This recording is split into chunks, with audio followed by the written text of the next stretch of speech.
Hi అండి, అందరికీ నమస్తే. ఈరోజు ఎంతో హెల్తీగా ఉండే రాగి పిండితో దోశ చేసుకుందాము. చాలా సింపుల్ అండి. ఫస్ట్ ఒక 2 కప్పుల రాగి పిండి తీసుకుంటున్నాను. సో చూడండి, మీ క్వాంటిటీ తగ్గట్టు తీసుకోండి. ఒక పెద్ద ఉల్లిగడ్డ, కొద్దిగా కరివేపాకు, పచ్చిమిర్చి ఇవి ఏంటంటే మనం గ్రైండ్ చేసి మెత్తగా పేస్ట్ చేసుకొని సో ఈ పిండిలో కలిపేసుకుందాము. సో దీంట్లోనే రుచికి సరిపడా ఒక స్పూన్ అంత ఉప్పు వేసుకొని దీంట్లో కొద్దిగా వాటర్ యాడ్ చేసుకుంటూ మొత్తం కలిసేలా ఫస్ట్ ఒకసారి కలిపేసుకుందాము. మొత్తం కలిపిన తర్వాత మన పిండి కన్సిస్టెంట్ ఏంటంటే రవ్వ దోశ వేసుకుంటాం చూడండి, అట్లా కొద్దిగా పలచగా ఉండాలి. సో కలిపేసుకొని ఒక 10 నిమిషాలు రెస్ట్ ఇచ్చుకుందామండి పిండిని. సో కొద్దిగా నానుతుంది అనమాట. ఇది వెయిట్ లాస్కి కానీ ఆరోగ్యానికి ఎంతో మంచిది. నెక్స్ట్ ఒక పెనం పెట్టుకుందాము.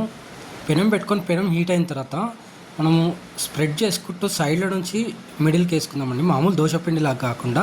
సో గ్యాప్స్ అన్నీ ఫిల్ చేసుకొని పైన ఆయిల్ వేసుకొని మీడియం మంట మీద పచ్చివాసన పోయి కొంచెం క్రిస్పీ అయ్యేదాకా 2 సైడ్లు కాల్చుకుందామండి.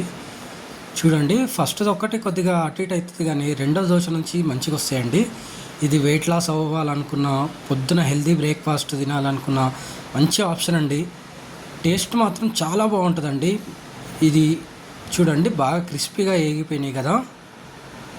ఈ దోశ కాంబినేషన్లో టమాటా పచ్చడి ఎంతో బాగుంటుందండి. ఈ టమాటా పచ్చడి రెసిపీ ఆల్రెడీ మన ఛానల్లో ఉంది, నాటు స్టైల్లో.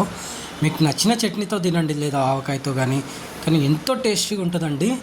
మీరు కూడా ఒకసారి ట్రై చేయండి.